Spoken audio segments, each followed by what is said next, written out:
Eu enterrei o meu anel de noivado no jardim da casa dela, onde ela plantava as suas rosas vermelhas de ciúme. Não foi um gesto romântico, foi o meu primeiro ato de vingança, cavado com as unhas ensanguentadas enquanto o sol se punha sobre Lisboa, e eu sussurrava para as raízes: agora, cresce com o veneno da tua traição.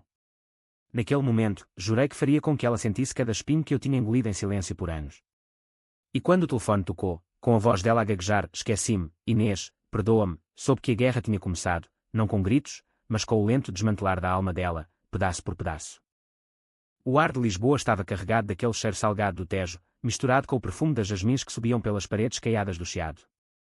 Era o dia do meu noivado, e eu, Inês Costa, aos 28 anos, sentia-me como se o mundo inteiro conspirasse para me coroar rainha de um conto de fadas moderno. O restaurante que eu escolhera, o Cervejaria Ramiro, com as suas mesas de mármore e o burburinho de risos abafados, parecia o palco perfeito. O meu noivo, Miguel, um arquiteto de olhos castanhos que me olhava como se eu fosse o blueprint de todos os seus sonhos, apertava a minha mão debaixo da mesa. Os nossos amigos e família enchiam o espaço, a mãe dele, com o seu colar de pérolas que brilhava como lágrimas contidas, o meu pai, que viera de Coimbra só para isso, bebendo o seu copo de vinho verde com um sorriso orgulhoso que escondia as rugas de uma vida de labuta nas vinhas do Dão. Mas faltava alguém. Ana. A minha melhor amiga desde os tempos da escola secundária em Alfama, onde partilhávamos segredos sussurrados nas escadarias íngremes, enquanto o fado ecoava das tabernas. Ana, com o seu cabelo negro ondulado que caía como as ondas do Atlântico, e aqueles olhos verdes que pareciam prometer lealdade eterna. Ela prometera estar lá, às 7 em ponto, com o vestido azul que eu lhe comprara em Cascais no verão passado. Não falto por nada, Inês, dissera ela, apertando-me num abraço que cheirava a lavanda e mentiras. Mas as 7 passaram, e 8, e 9. O relógio na parede, com o seu tic-tac impiedoso, zombava de mim como um coro de fantasmas. Eu mandei mensagens. Onde estás? Todos esperam por ti. Nada. Liguei. O telefone tocou no vazio, até que, finalmente, a sua voz surgiu, ofegante e casual, como se estivesse a comprar pão na padaria da esquina. Inês. Desculpa, esqueci-me completamente. O trânsito aqui no bairro Alto é um inferno, e eu. Bem, perdi a noção do tempo. Parabéns, vai correr tudo bem. Ri-me, um riso forçado que doeu na garganta, e disse: vem já, Ana. É importante. Ela hesitou, um silêncio que durou o suficiente para que eu sentisse o frio da traição a rastejar pela minha espinha. Não dá, amor. Tenho uma coisa aqui. Amanhã falamos, ok? Amo-te. E desligou. A mesa ficou em silêncio por um segundo, o tipo de silêncio que engole conversas como o mar engole navios. Miguel inclinou-se para mim, o seu hálito quente de marisco e vinho. Ela vem, não vem? Ana é como uma irmã para ti. Irmã. A palavra cortou-me como uma navalha. Sorri, levantei o copo e brindei, à família que escolhemos, e àqueles que nos traem sem remorsos. Todos riram, achando que era uma piada, mas eu via as rachaduras, o pai de Miguel a franzir o sobrolho, a minha prima Sofia a trocar olhares com o marido. O noivado prosseguiu, com discursos curtos e flashes de câmaras de telemóveis, mas o meu coração batia num ritmo irregular, como o fado de Amália Rodrigues que eu ouvia em criança, melancólico, cheio de saudade que não se explica. Naquela noite, de volta ao nosso apartamento em Belém, com a torre de mármore a brilhar lá fora sob a lua cheia, eu não conseguia dormir. Miguel ressonava ao meu lado, o peito subindo e descendo como ondas calmas, mas eu via Ana em cada sombra. Esqueci-me. Como se o nosso laço de 15 anos fosse um lembrete de dentista que se perde na mala. Levantei-me, vesti um casaco de lã, o dezembro lisboeta morde como um cão raivoso, e saí para a rua. O Tejo lambia as margens com um sussurro negro, e eu caminhei até ao Elétrico 28, aquele que nos levara tantas vezes às festas de São João. Sentei-me no banco de madeira rangente, o metal frio contra a minha pele, e deixei as lágrimas virem. Não por ela faltar, mas pela suspeita que crescia como erva daninha, e se não fosse esquecimento? E se fosse deliberado? Cheguei à casa dela em Alfama por volta das 2 da manhã. A rua estreita, com lanternas de ferro forjado a balançar ao vento, cheirava a peixe grelhado e segredos velhos. A porta dela, pintada de azul vivo como o céu de verão, estava entreaberta, descuido dela, o convite para o caos. Empurrei-a devagar, o coração a martelar como o sino da sé de Lisboa. Lá dentro, o apartamento era um caos organizado, livros de poesia de Fernando Pessoa espalhados pelo chão, garrafas de vinho do Porto meio vazias na mesa de centro, e o som abafado de vozes vindo do quarto. Vozes. Masculinas e femininas, entrelaçadas num ritmo que não deixava dúvidas. Empurrei a porta do quarto, e ali estava ela. Nua, enroscada nos lençóis de linho branco, com Miguel. O meu Miguel. O homem que me pedira em casamento com um anel de safira que custara o salário de 3 meses dele. Ele ergueu a cabeça, os olhos arregalados de pânico, o cabelo desgrenhado como se o tivesse despenteado num vendaval de culpa. Inês. O quê? Como? Ana sentou-se, puxando o lençol para o peito, o rosto pálido como o mármore de uma estátua renascentista. Inês, não é o que parece.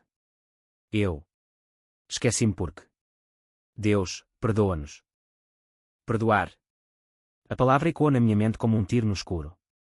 Eu ri, um riso histérico que encheu o quarto como fumo. Esqueceste do noivado porque estavas a foder o meu noivo. Que conveniente, Ana. Que poético. Virei-me para Miguel, os olhos dele suplicantes, como um cachorro apanhado a roubar comida. E tu? Quanto tempo, amor? Desde o verão em Cascais, quando ela usava o vestido que eu lhe comprei. Ele baixou a cabeça, murmurando desculpas que soavam como chuva em telhado de zinco, vazias, frias. Saí dali sem uma palavra mais, o anel ainda no dedo, queimando como brasa.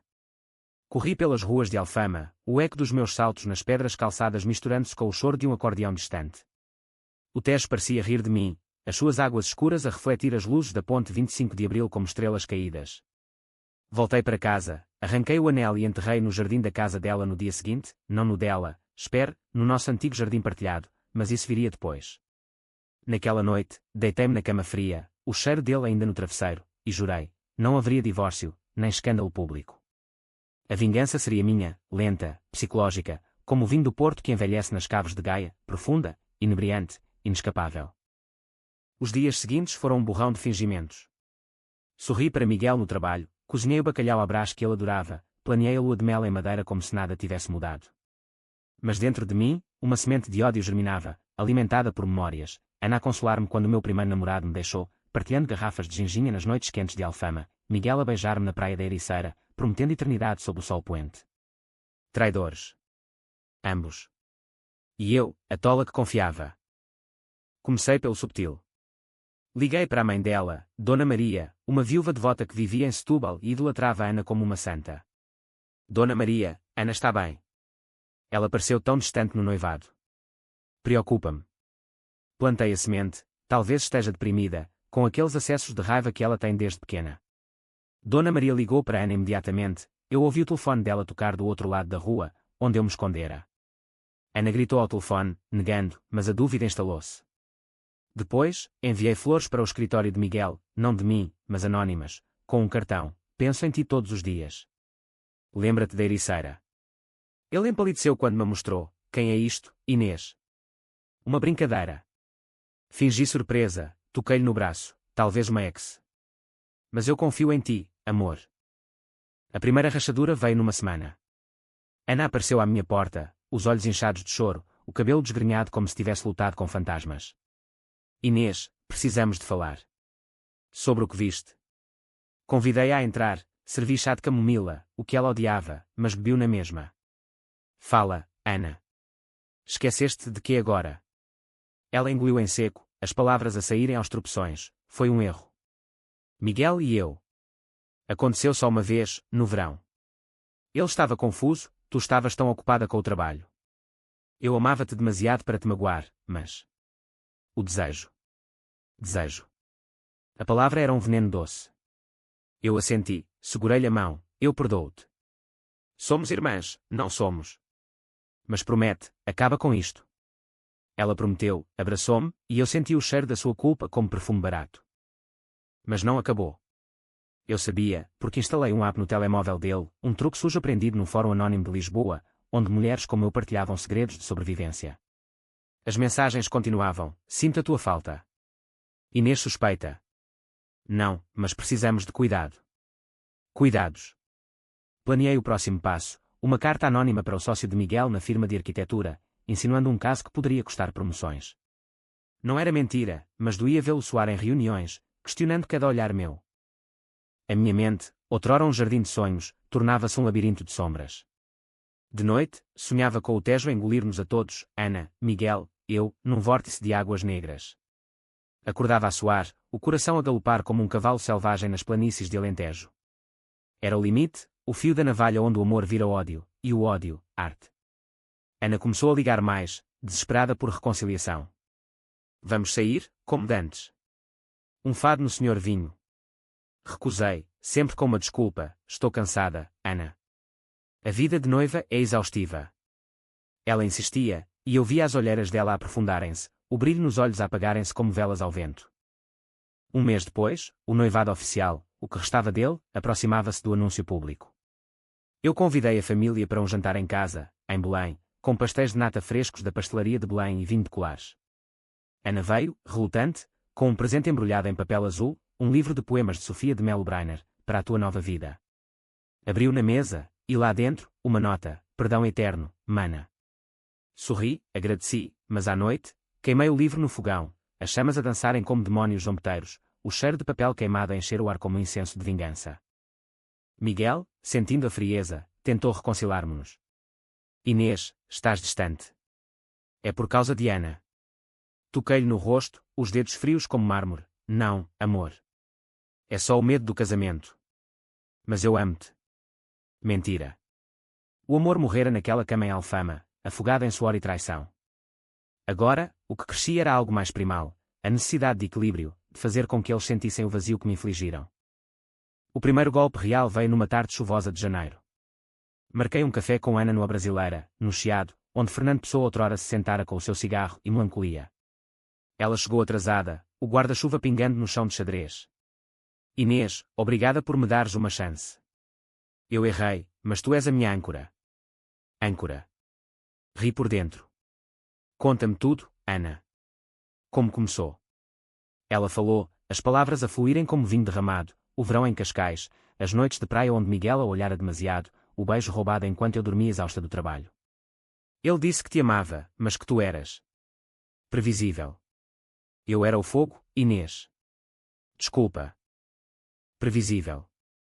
A palavra cravou-se no meu peito como uma farpa. E agora? Ainda o vês? Ela corou, baixou os olhos para o bico fumegante. Não. Acabou. Juro. Mas o app no telemóvel dele contava outra história, um encontro marcado para aquela noite, num motel discreto em Oeiras. Não interferi. Deixei-os irem, sabendo que o laço se apertava. Naquela noite, enviei uma mensagem anónima para Ana, de um número burneiro comprado num quiosque de Alfama. Ele está a usar-te, como usou outra antes. Pergunta-lhe pela Sofia, a tua prima. Sofia, a minha prima, que tivera um caso breve com Miguel anos antes, um segredo que eu descobrira por acaso, mas nunca revelara. Ana ligou-me em pânico às 11, Inês, é verdade. Sofia e ele. Fingi choque, não sei, Ana. Mas se fores a Oeiras esta noite, descobre. Ela foi. Eu seguia de táxi, escondida nas sombras da marginal, vendo-a bater à porta do motel, o rosto dela a desabar quando Miguel abriu, despido da cintura para cima, a culpa a escorrer como suor. Ela gritou. Ele suplicou. E eu, do carro alugado, assisti ao colapso, o coração a bater num triunfo sombrio. Não era o fim, era o prólogo da minha sinfonia de dor. Eles mereciam mais. Muito mais.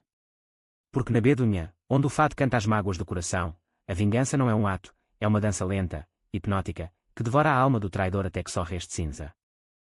A chuva de janeiro em Lisboa é como as lágrimas de uma amante traída, incessante, penetrante, lavando as ruas mas nunca limpando as manchas da alma. Eu via isso agora, todas as manhãs, ao acordar no apartamento de Belém, com o som das gaivotas a gritar como acusações do céu. Miguel saía cedo para o trabalho, beijando-me na testa com lábios que ainda cheiravam ao perfume barato de Ana, um aroma de jasmim falsificado que eu detestava. Amo-te, Inês. Vamos superar isto. Superar. Como se o nosso amor fosse uma constipação passageira. Eu assentia, preparava-lhe o pequeno almoço com ovos mexidos e pão de milho, mas os meus olhos seguiam-no até à porta, contando os passos dele como um carrasco conta os grãos de areia numa ampulheta. Ana, por seu lado, tornara-se um fantasma nas minhas mensagens. Depois do incidente no motel, ela enviava textos esporádicos. Preciso de tempo, Inês. Tudo dói. Tempo. O luxo que ela me roubara no dia do noivado. Eu respondia com empatia fingida, toma o que precisares, mana. Eu estou aqui. Mas por dentro, planeava. A vingança, aprendi, não é um soco no estômago, é um veneno administrado gota a gota, até que o corpo implore por misericórdia. Comecei a colecionar as fraquezas deles como conchas na praia da Caparica, as inseguranças de Miguel sobre a sua carreira, o medo de Ana de envelhecer sozinha, as dívidas dela com o cartão de crédito que ela escondia da mãe. O próximo movimento foi contra Miguel. Ele sonhava com uma promoção na firma, um projeto grande, a reabilitação de um palácio em Sintra, daqueles com torres que tocam as nuvens e jardins labirínticos cheios de mistérios. Eu sabia, porque ele confidenciara em noites de vinho tinto, os olhos brilhando como estrelas no céu de verão. Vai ser o meu legado, Inês. Legado. Agora, usaria isso contra ele. Criei um perfil falso no LinkedIn, Clara Almeida, uma arquiteta freelance de Porto, com fotos roubadas de uma modelo anónima e credenciais inventadas. Contactei o sócio dele, o Dr. Fernandes, um homem de fato cinzento e bigode grisalho que valorizava a discrição acima de tudo. Ouvi rumores sobre Miguel Santos. Um caso com uma colega. Pode comprometer o projeto de Sintra. Como investidora, preocupo-me. O Dr. Fernandes mordeu o isco. Marquei uma reunião confidencial num café em Alcântara, fingindo ser Clara com uma peruca loira e óculos escuros, um disfarce ridículo que me fez rir sozinha no espelho, como uma vilã de telenovela brasileira. Ele chegou pontual, o relógio de ouro a ticar como um coração ansioso. Sr. Almeida, isto é grave. Miguel é talentoso, mas... Inclinei-me, baixando a voz para um sussurro conspiratório, vi mensagens. Ele e uma tal Diana. Se o cliente souber, e eu tenho contactos na Câmara de Sintra, o contrato voa. Ele empalideceu, prometeu investigar. Saí dali com o estômago revirado, não de culpa, mas de excitação, o primeiro gosto verdadeiro do poder. Miguel sentiu o golpe dias depois. Veio para casa cedo, o rosto cinzento como o céu de tempestade sobre o Tejo. Inês, o Dr. Fernandes chamou-me. Diz que há rumores. Sobre uma amante. Alguém anónimo denunciou. Sentei-me no sofá de veludo, cruzando as pernas com elegância fingida, e toquei-lhe na mão, rumores. Quem faria isso, amor? Tens inimigos no trabalho. Ele abanou a cabeça, os olhos úmidos como o mar após uma borrasca. Não sei. Mas se perder Sintra. Deus, Inês, seria o fim. Abracei-o, sentindo o tremor dele contra o meu peito, e sussurrei, confia em mim. Eu cuido de ti. Mentira. Naquela noite, enquanto ele dormia, pesquisei no meu portátil, como sabotar uma promoção sem deixar rastros. Os fóruns de Lisboa eram um poço de veneno digital, cheios de mulheres como eu, sendo teias na dark web do cotidiano. Com Ana, o ataque foi mais pessoal, cortando na carne viva da sua vaidade. Ela sempre se gabara da sua beleza, sou a musa de Alfama, Inês, com estas curvas que os homens devoram, e trabalhava como guia turística, encantando americanos com histórias de navegadores e fados. Eu inscrevi-me num dos seus tours, anónima como turista de Madrid, e levei um grupo de amigos falsos, contratados no anúncio no OLX por 50 euros cada. Durante o passeio pelas escadarias de Alfama, com o sol a bater nas azulejos azuis e brancos, ela narrava com paixão, aqui, onde Camões escreveu os seus sonetos de amor perdido. Interrompi, com sotaque espanhol forçado, perdido. Como o seu namorado recente, que a trocou por uma loira de Oeiras. Os turistas riram, nervosos, e Ana congelou, o microfone tremendo na mão. Desculpe, senhora, isso é pessoal. Mas o dano estava feito, um dos turistas gravou, e o vídeo viralizou num grupo de Facebook local. Guia de Alfama tem drama pessoal, quem é a loira? Ela ligou-me a histeria naquela tarde, Inês, viste? Alguém no meu tour. Foi horrível. Os clientes cancelaram reservas. Fingi preocupação, meu Deus, Ana, quem faria isso? Pareces exausta. Talvez precises de um descanso. Ela chorou ao telefone, a voz partida como vidro estilhaçado, eu mereço, Inês. Sou uma vadia. Mas tu? Tu és a única que me resta. Desliguei com um amo-te, mas o meu reflexo no espelho do quarto sorria, um sorriso frio, calculado, como o de uma aranha que tece a sua rede sob a luz da lua. O casamento aproximava-se, uma farsa que eu mantinha viva por capricho. Convidei Ana para ser madrinha, quero-te ao meu lado, mana, apesar de tudo. Ela aceitou, aliviada, sem saber que era o meu cavalo de Troia. Miguel, por seu lado, ganhou a promoção, temporariamente, mas o stress o consumia, via-o engolir comprimidos para dormir, os olhos fundos como poços em Trás-os-Montes. Eu cozinhava refeições leves, incentivava-o a correr na marginal de Belém, mas sussurrava dúvidas, achas que o Dr. Fernandes confia em ti? Rumores matam carreiras, amor.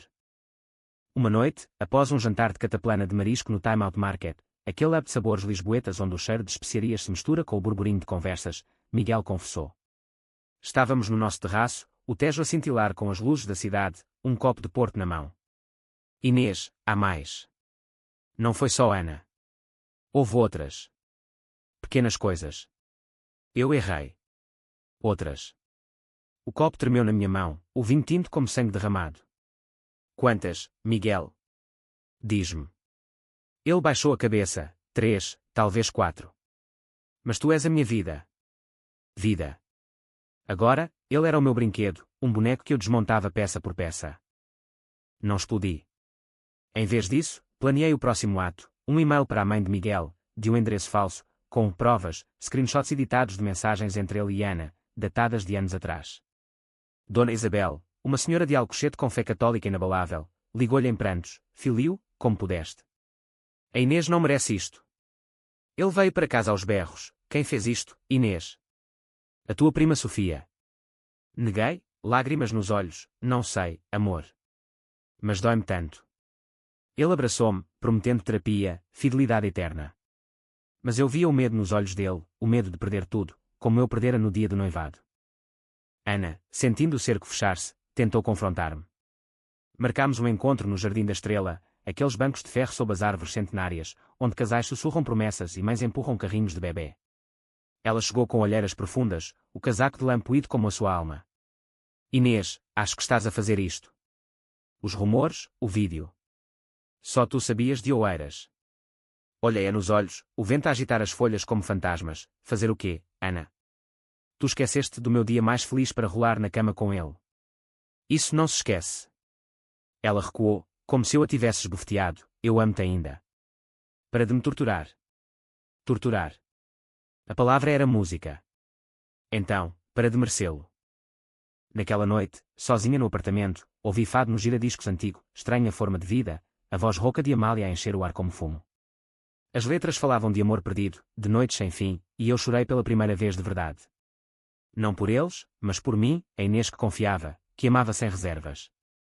A vingança curava, mas deixava cicatrizes. E eu sabia que o pior ainda viria, o dia do casamento, onde os desmantelaria para sempre. Os meses voavam como gaivotas sobre o Tejo, e eu tecia a minha teia com precisão cirúrgica. Miguel perdia peso, o fato que outrora lhe caía perfeito agora pendia como pele solta. Ana renunciou ao tour, trabalhando em part-time num café em Bairro Alto, servindo bicas a turistas que a olhavam com pena. Eu florescia. Comprei vestidos novos em Chiado, jantei com amigos verdadeiros em Santos, dancei salsa num bar em Cais do Sodré até o sol nascer. Mas de noite, o vazio ecoava, era suficiente. Ou o ódio me consumiria também. Um fim de semana em Sintra mudou tudo. Aluguei uma casa nas encostas, com vista para o Palácio da Pena, aquele castelo de conto de fadas pintado de cores vivas, como se zombasse da minha dor. Convidei-os aos dois, separadamente: venham, reconciliação. Pelo nosso futuro. Miguel chegou primeiro, com flores silvestres colhidas na serra. Inês, vamos recomeçar. Beijámo-nos sob a chuva fina, mas os meus lábios eram frios, calculistas. Ana veio ao entardecer, o carro dela a ranger na calçada de pedra. Obrigada por isto, Inês. Preciso de paz. O jantar foi uma obra-prima: coelho a caçador, queijos de azeitão, vinho de colar extinto como sangue. Falámos de tudo, menos da traição. Rimos de memórias antigas, o carnaval em Torres Vedras, onde Ana se vestira de fadista e Miguel de marinheiro. Mas debaixo da mesa, os meus pés roçavam os deles alternadamente, um toque ambíguo que semeava dúvida. À noite, no salão com lareira crepitante, pus um filme, Capitães de Abril, sobre a revolução que derrubou ditaduras. Como a vida, disse eu. Às vezes, é preciso derrubar para reconstruir. Eles foram para quartos separados, mas eu ouvi os sussurros pela parede fina. Ela sabe, Miguel. Não, Ana, cala-te. De manhã, encontrei-os na cozinha, de mãos dadas, o pão torrado esquecido na torradeira. Bom dia, disse eu, sorrindo. Café. O silêncio foi ensurdecedor. Foi aí que plantei a bomba. Ana, a tua mãe ligou. Está preocupada com as tuas dívidas. E Miguel, o Dr. Fernandes quer-te de volta a Lisboa, sozinho. Eles trocaram olhares, o pânico a dançar como chamas na lareira apagada. Saí para um passeio na serra, deixando-os sozinhos. Quando voltei, o carro dela partia a toda a velocidade pela estrada sinuosa, pneus a chiar como gritos abafados. Miguel esperava-me na varanda, o rosto uma máscara de cinza. Ela contou tudo, Inês. E eu confessei as outras. Perdoa-me. Abracei-o, sentindo o coração dele bater descompassado. Claro, amor. Mas a confiança leva tempo. Tempo que eu controlava agora. De volta a Lisboa, a teia apertava-se. Ana mudou-se para Setúbal, perto da mãe, trabalhando num call center, longe do glamour de Alfama. Miguel ganhou o projeto de Sintra, mas sob vigilância constante, parágrafos de cláusulas antiéticas no contrato. Eu preparei o vestido de noiva, branco como inocência perdida, com bordados de rendas de Viana do Castelo. O casamento seria em maio, na igreja de São Roque, com o Tejo a testemunhar. Mas não seria o meu triunfo, seria o deles, o colapso final. Maio em Lisboa é um sedutor impiedoso, o ar morno carregado de aroma de laranjeiras em flores, o sol a dourar as cúpulas das igrejas como promessas de redenção, mas eu sabia melhor. Era a estação das mentiras, quando o calor faz soar segredos e o vento do Tejo leva embora as desculpas. O meu vestido de noiva chegara de Viana, embrulhado em tecido que sussurrava como fantasmas ao ser desdobrado. Branco, com mangas de renda que cobriam os braços como véus de segredos, e um véu que caía como uma cascata de névoa sobre os ombros. Olhei-me no espelho do quarto, o reflexo uma estranha, olhos escuros flamejantes, lábios pintados de vermelho como vinho de Dao, cabelo preso num coque solto com flores de jasmim, o mesmo perfume que Ana usava, agora uma arma no meu arsenal. O ensaio do casamento fora uma comédia de erros. Na igreja de São Roque, com os seus altares barrocos dourados e o cheiro de incenso a pairar como orações não atendidas, Miguel tropeçara no altar, rindo nervoso. Ana, como madrinha, ajustara o meu véu com mãos trêmulas. Estás linda, Inês. Mereces isto. Os seus olhos, outrora esmeraldas vivas, agora eram poças turvas de culpa. A família aplaudira, o padre, um homem idoso de Setúbal com voz rouca como fado, abençoara-nos com água benta que pingava como lágrimas.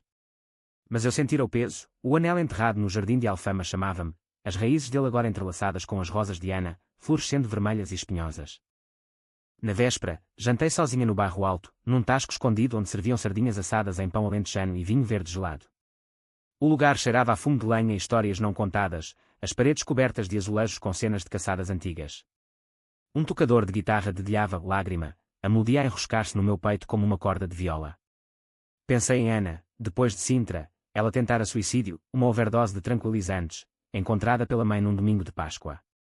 Foi um acidente, dissera ela no hospital de Santa Maria, mas eu sabia a verdade, o peso da culpa esmagava-a, como o basalto das falésias da costa da Caparica esmaga conchas.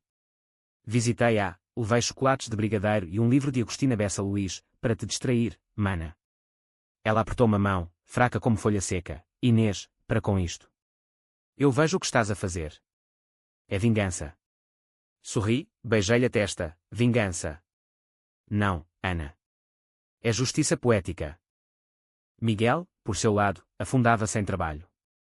O projeto de Sintra consumia-o, esboços de jardins renascentes, reuniões com o presidente da Câmara que o deixavam exausto.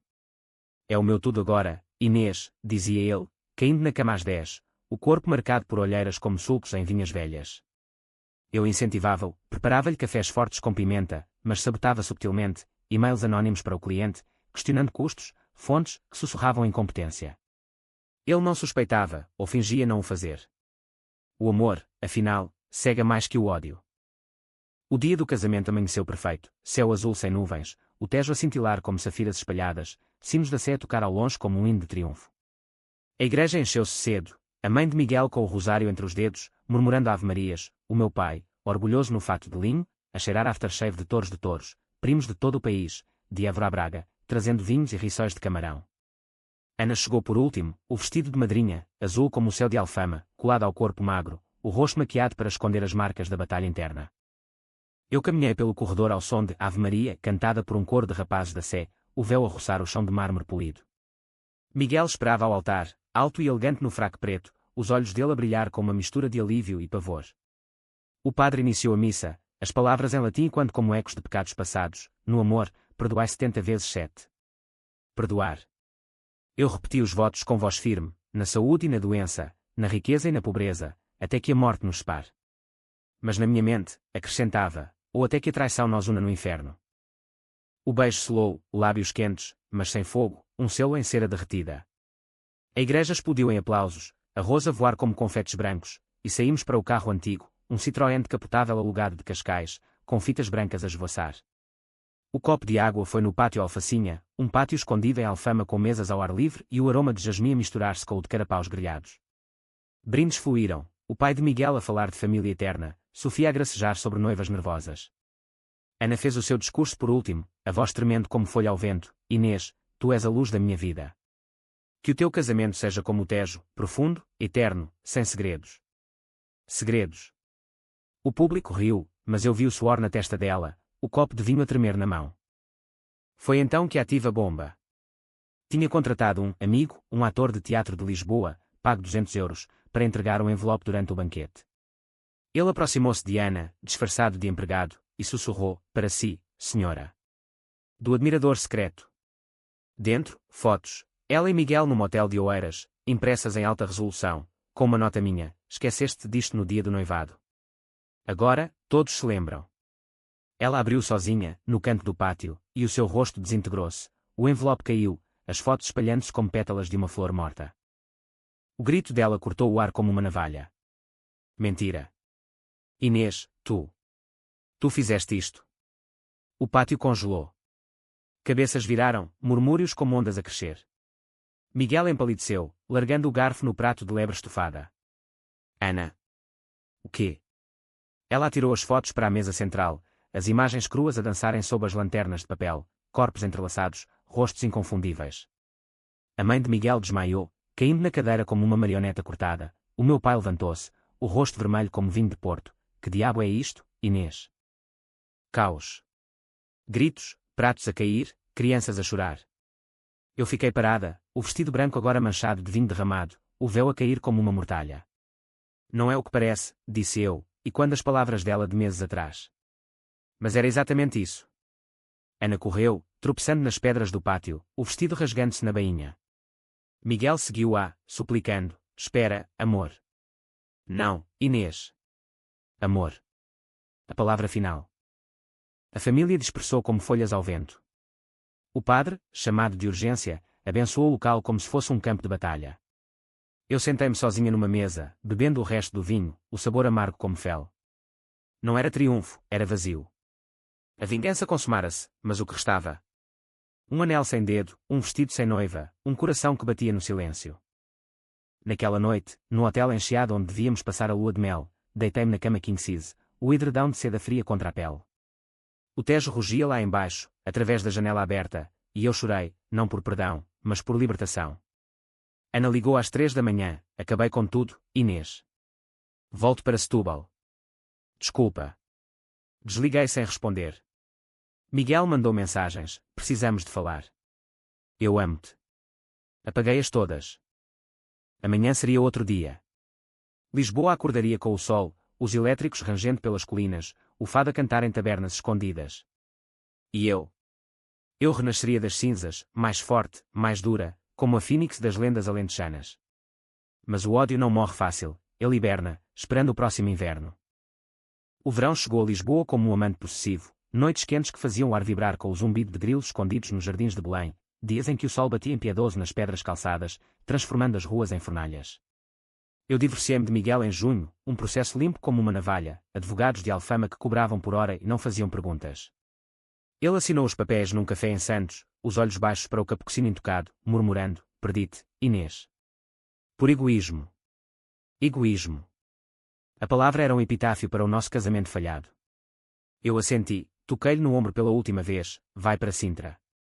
Reconstrói-te. Mas por dentro, ria, ele já estava reconstruído na minha mente, como um castelo de cartas derrubado por um sopro. Ana desaparecera para Setúbal, vivendo com a mãe numa casa modesta perto da laguna, onde o cheiro de sal e algas se misturava com o de pão fresco da padaria local. Ouvi dizer que trabalhava num supermercado, empilhando latas de atum e sonhando com os tours de Alfama. A mãe dela, Dona Maria, ligava-me ocasionalmente: Inês, minha querida, Ana está mudada. Culpa-se tanto. Vem visitá-la. Visitá-la. Como se eu fosse uma peregrina em Fátima, buscando absolvição. Recusava sempre, com desculpas suaves: estou ocupada, Dona Maria. O trabalho na galeria de arte consome. Sim, mudei de carreira. Abri uma pequena galeria em Chiado, Sombras do Tejo, especializada em arte contemporânea portuguesa, pinturas de Paula Rego com mulheres ferozes e sombras alongadas, esculturas de Vieira da Silva que capturavam o labirinto da mente. Era o meu refúgio, um espaço de paredes brancas e luzes LED suaves, onde vendia peças que ecoavam a minha dor, um quadro de uma mulher afogada em ondas azuis, intitulado Saudade Traída.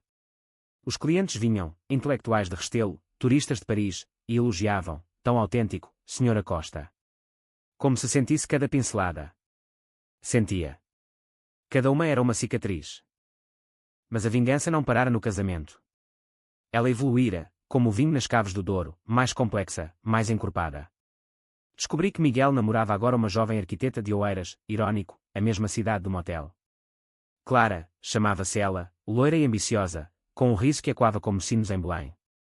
Eu soube por amigos comuns, aqueles abutres sociais que picavam carnes frescas em jantares de Cais do Sodré. Não doeu, divertiu-me. Envie um buquê de flores para o apartamento dele, lírios brancos, símbolo de pureza, com um cartão, para a nova musa. Cuidado com as sombras. Ele ligou-me em pânico. Inês, és tu. Para com isto. Ri ao telefone. Quem? Eu. Deve ser Karma, Miguel. Como o teu com Ana. Com Ana, o golpe foi mais profundo, cortando nas raízes familiares.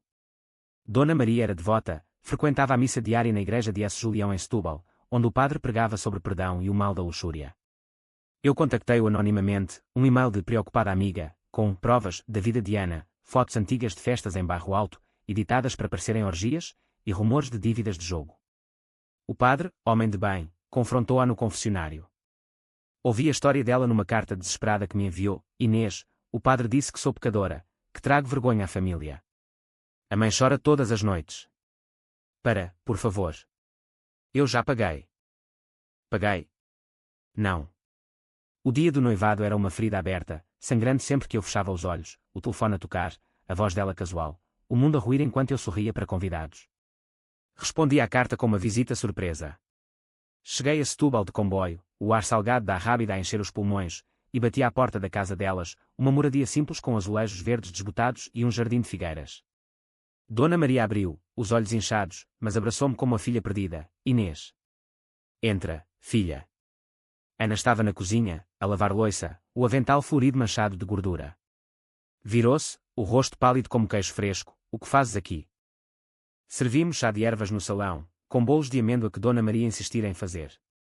Falei de Lisboa, da galeria, de como a vida seguia. Ana ouvia em silêncio, os dedos a torcer o guardanapo como se fosse o pescoço de um inimigo. E tu, Ana? Como estás? Perguntei, doce como mel. Ela engoliu em seco, sobrevivendo. O supermercado é humilhante. Mas mereço.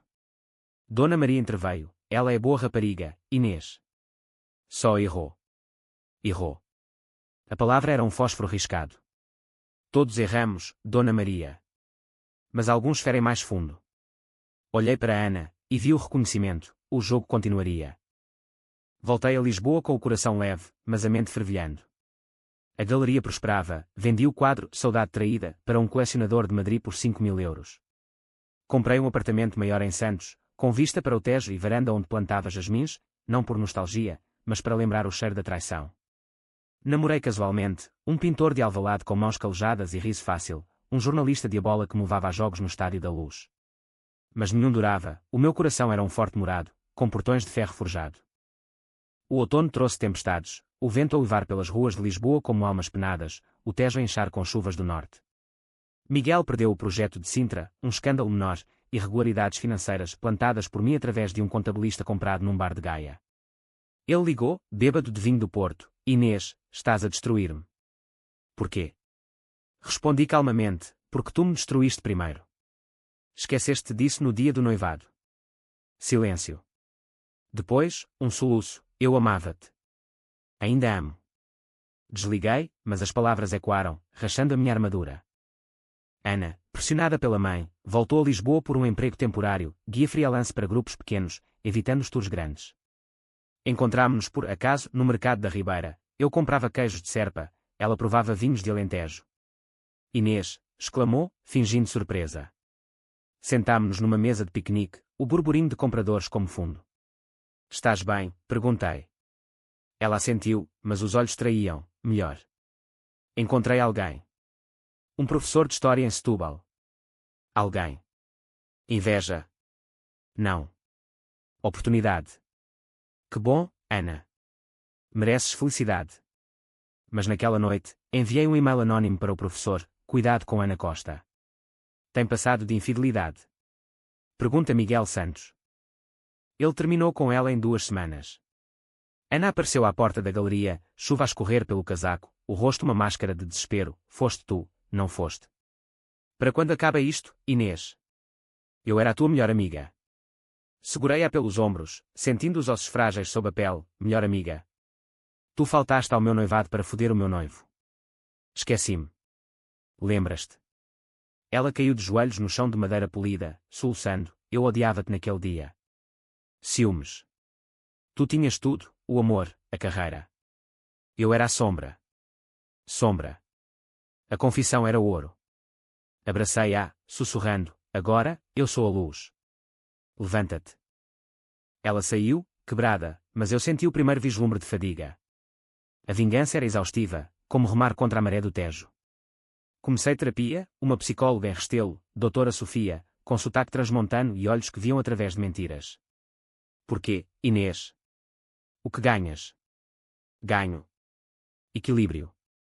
Mas nas sessões, as palavras saíam. A infância em Alfama, pai ausente nas vinhas, mãe morta cedo de cancro, Ana como irmã substituída. Eles roubaram isso de mim, disse eu.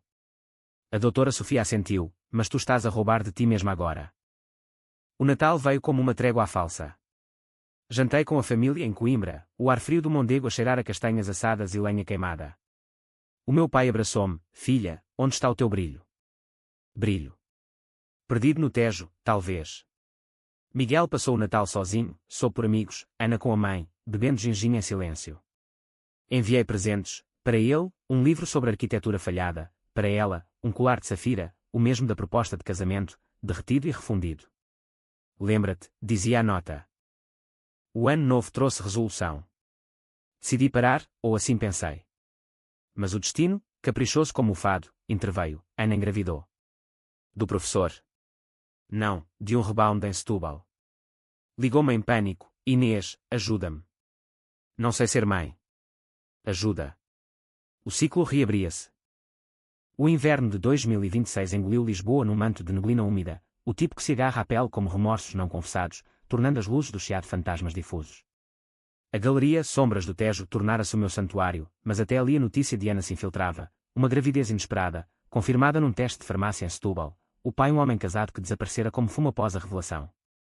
Ela ligara-me numa manhã de janeiro, a voz um fio tenue sobre o chiado da linha. Inês, estou apavorada. 5 semanas. A mãe quer que aborte, mas... Não sei. Pausa. Vens. Por favor. Vem. Como se o nosso laço, puído como renda velha, ainda pudesse remendar-se. Hesitei, o telefone quente na mão, o cheiro de café fresco da máquina expresso a misturar-se com o de tinta fresca de uma nova exposição, gravuras de José de Guimarães, linhas angulares que cortavam o papel como facas. A doutora Sofia avisara, limites, Inês. A vingança é um poço sem fundo. Mas a curiosidade, ou o resquício de afeto, venceu. Apanhei o comboio para Setúbal, o carruagem balançando como um berço ao ritmo das vias, o Tejo a dar lugar à Laguna da Rábida, com flamingos cor-de-rosa a picar o lodo como acusações silenciosas. A casa de Dona Maria parecia menor sob o céu cinzento, as figueiras nuas como esqueletos no jardim. Ana abriu a porta, o rosto inchado, vestindo um robe puído que cheirava a sabão de Marselha. Entra, murmurou, guiando-me para a cozinha onde chovia do telhado rachado. Sentámo-nos à mesa de carvalho marcado por anos de refeições familiares, uma chaleira a assobiar como um lamento. Obrigada por vires, disse ela, as mãos sobre o ventre ainda plano. Não tenho ninguém mais. Ninguém. A ironia cortava. Conta-me, pedi, servindo chá de limão, ácido como as nossas memórias. Ela falou aos tropeções, o rebound após o professor, uma noite de desespero num bar de Setúbal com música de morna cabo-verdiana, o homem, um pescador de 40 anos, casado com 3 filhos, prometendo mundos e fugindo ao amanhecer. Ele disse, é meu, mas quando soube. Desapareceu. Desapareceu. Como Miguel no dia do noivado. Senti uma pontada, não de pena, mas de eco. E agora? Queres isto? Ela tocou o ventre, lágrimas a escorrer, sim. É a minha redenção, Inês. Um começo limpo. Redenção. A palavra era um espelho rachado. Fiquei uma semana. Ajudava Dona Maria nas limpezas, cozinhei caldeiradas de peixe com ervas da arrábida, ouvia-na vomitar de manhãs enquanto contava histórias de bebê, nomes como Tejo para menino, Alfama para menina. À noite, sentávamos-nos no alpendre, o ar salgado a carregar o silêncio, e ela confessava: eu traí-te por inveja, Inês. Tu eras perfeita, carreira, amor. Eu, a solteira eterna, a sombra na tua luz. Sombra. De novo. Eu, esqueci-me? Perguntei, a voz baixa como o mar ao longe. Mentira. Eu sabia. Queria que doessem, que vissem o que eu sentia. Doessem. O ciclo revelava-se, dor gerando dor, como ondas a quebrar nas falésias.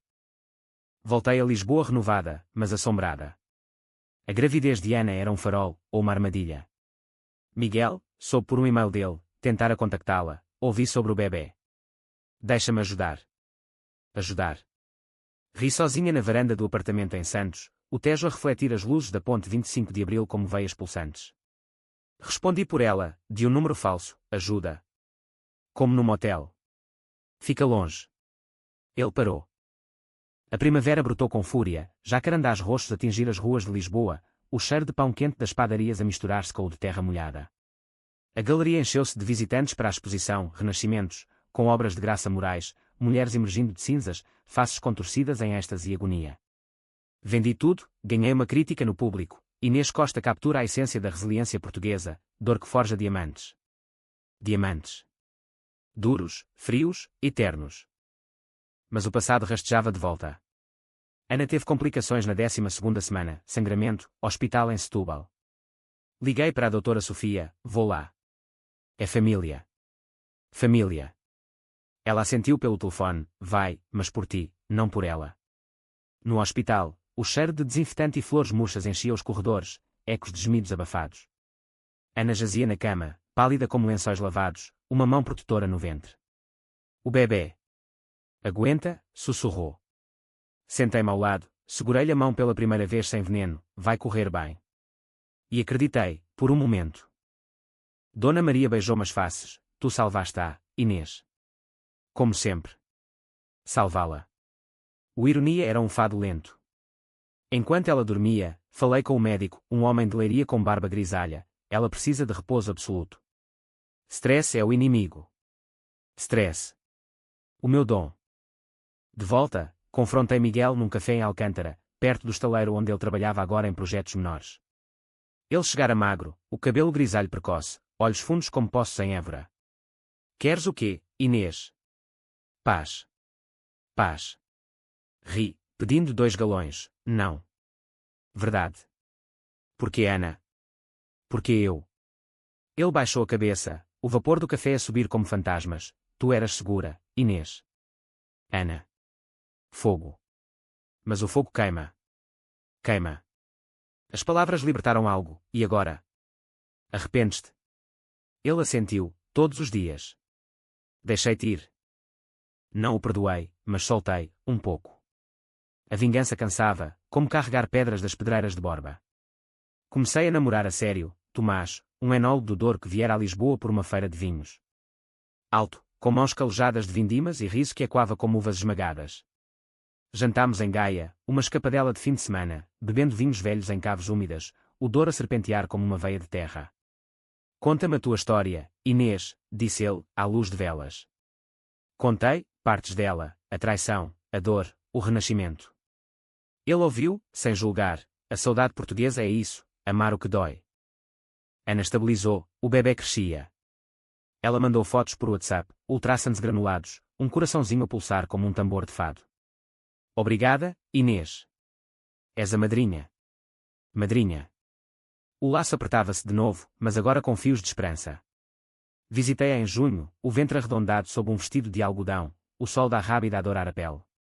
Caminhámos na praia da Figueirinha, ondas a lamber os pés, conchas estalando sob os passos. Desculpa tudo, disse ela. Eu sei. E pela primeira vez, abracei-a sem cálculo. Miguel, porém, não escapava fácil.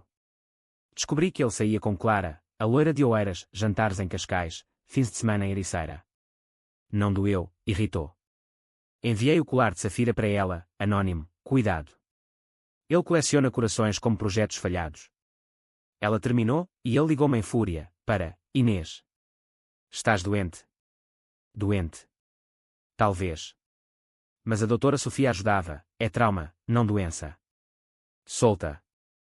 O verão de 2026 foi de cura parcial. Tomás levou-me ao Douro para a vindima, mãos sujas de mosto, riso sob o sol escaldante. Ana deu à luz em agosto, uma menina, Mariana, com olhos verdes como os dela, mas um choro forte como o Tejo em maré alta. Fui à maternidade em Setúbal, segurei o bebê embrulhado em pano branco, o cheiro de leite e inocência a encher o quarto. És tia agora, disse Ana, sorrindo fraco. Tia. O título pesava, mas aquecia. Miguel. Encontrei-o por acaso no Time Out Market, comprando mariscos para um. Inês, disse, hesitante. Parabéns pela galeria. Ouvi. Assenti, obrigada. E tu? Sintra. Ele encolheu os ombros, perdido. Mas vivo. Vivos. Ambos, afinal. A vingança hibernava, mas o outono traria testes. Ana convidou-me para o batizado em outubro, na igreja de S. Julião. Aceitei, vestindo um fato azul como o Tejo calmo. A cerimónia foi simples, água benta pingando na testa da criança, o padre a abençoar, no nome do perdão. Ana chorou, Dona Maria sorriu, e eu. Senti paz, frágil como vidro de murano. Mas naquela noite, sozinha no comboio de volta, uma mensagem de Miguel: podemos falar. Sobre nós. Nós. O passado chamava. O outono de 2026 pintou Lisboa com tons de âmbar e ferrugem, folhas de castanheiro a cair nas avenidas de Eduardo VII como confetes de um carnaval melancólico, o ar crocante com o cheiro de vindimas tardias e castanhas assadas nos quiosques de Alfama. A galeria florescera, agora com uma secção dedicada a narrativas de perdas, fotografias de Paulo Nogelino, pretas e brancas como ossos expostos, capturando o vazio das ruas desertas ao amanhecer. Tomás e eu aprofundávamos-nos, fins de semana no Douro, onde ele me ensinava a provar vinhos, sento tanino, Inês, como a textura da memória, e noites em Santos, com o Tejo a sussurrar segredos contra as janelas embaçadas. O convite de Miguel chegara como uma carta de um navio afundado: café no A Brasileira, amanhã. Preciso de closure. Closure. Palavra americana, inadequada para o fado português, onde as portas nunca fecham de todo. Fui, vestida de negro simples como luto não resolvido, o chiado borbulhando com estudantes e poetas amadores. Ele esperava na mesa de pessoa, o busto de bronze a vigiar-nos como um juiz silencioso, um galão esfriando à frente. Inês. Estás. Radiante. Radiante. O elogio era uma farpa. Obrigada. E tu? O Eiras tratou-te bem. Ele riu, amargo. Clara acabou. Graças a ti, suponho. Não neguei. Direto ao ponto, Miguel. O que queres? Ele mexeu o açúcar, o colher a tilintar como correntes, perdão. Eu destruí-nos. O noivado, o casamento. Fui um cobarde. Cobarde. A confissão era tardia, mas catártica. E Ana? Ainda pensas nela? Ele baixou os olhos, às vezes. Mas foi fogo, não amor. Tu eras o lar. Lar. A palavra doía, mas curava. Eu perdoo-te, Miguel. Mas não volto. Ele assentiu, lágrimas nos olhos, mereces melhor. Saímos abraçados, um adeus, não um recomeço. No elétrico de regresso, senti o peso a cair, como folhas ao vento. Ana e a bebé mudaram tudo. O batizado fora um marco, Mariana borbulhava água benta, o vestido branco minúsculo como uma promessa pura, o sol de outubro a filtrar pelos vitrais da igreja de S. Julião, tingindo o altar de arco-íris. Ana, radiante apesar da exaustão, apertara-me a mão durante a missa: obrigada por seres a madrinha. Significa redenção. Redenção. Partilhámos o copo d'água num restaurante à beira-laguna, peixe grelhado e salada de ovas, risos forçados que viravam genuínos. Dona Maria ergueu o copo: à família que se refaz, como o Tejo após a tempestade. Família. O laço, outrora envenenado, purificava-se. Mas a vida não é fado sem twists. Em novembro, Ana descobriu um nódulo no peito, um susto durante um exame de rotina pós-parto. Benigno, disse o médico, mas o medo abalará, ligou-me a chorar: Inês, e se for como a tua mãe? Não posso deixar a Mariana sozinha. Sozinha. O eco da minha infância. Fui a Setúbal de novo, levei-a ao hospital em Lisboa para uma segunda opinião, segurei-lhe a mão durante o mamógrafo, o zumbido da máquina como um verdito divino.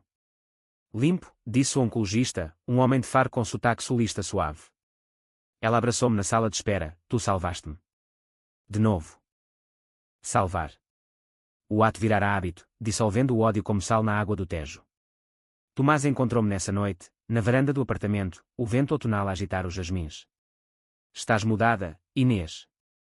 Mais leve. Leve. Assenti, beijando, aprendi que a vingança é pesada. O perdão. Liberta. Ele sorriu, os olhos castanhos como uvas maduras. Então, casa comigo. No Douro, na vindima de 2027. Casa. A palavra era um vinho novo, encorpado de promessas. Miguel reapareceu no Natal, um cartão na galeria, Feliz Natal. Encontrei paz em Sintra, sozinho. Obrigado por me forçares a ver. Guardei na gaveta, sem rancor. Ana e eu passámos a quadra juntas, em Setúbal, rabanadas fritas na frigideira, o pinheiro decorado com bolas de vidro de peniche, Mariana a gengibrar um osso de bacalhau. Dona Maria cantou fado na sala, voz trêmula como folhas secas, grava-me a saudade, que eu me vou embora. Saudade. Mas agora, era doce, não amarga. O ano novo trouxe clareza. Fechei a exposição, Narrativas de Perdas, com uma venda recorde, doei parte para uma associação de apoio a vítimas de traição, irónico, mas curador. Tomás e eu planeámos o casamento, simples, no peso da régua, com o Douro como testemunha, uvas como confetes. Convidei Ana e Mariana, a família que escolhi, disse. Ela aceitou, lágrimas nos olhos, mereces, Inês. Mas o epílogo não é sem sombras. Uma noite de fevereiro, sozinha na galeria após horas, encontrei o anel, aquele enterrado no jardim de Alfama, desenterrado por obras na rua. Limpo, mas marcado por terra e tempo. Segurei-o à luz, safira a cintilar como lágrima congelada.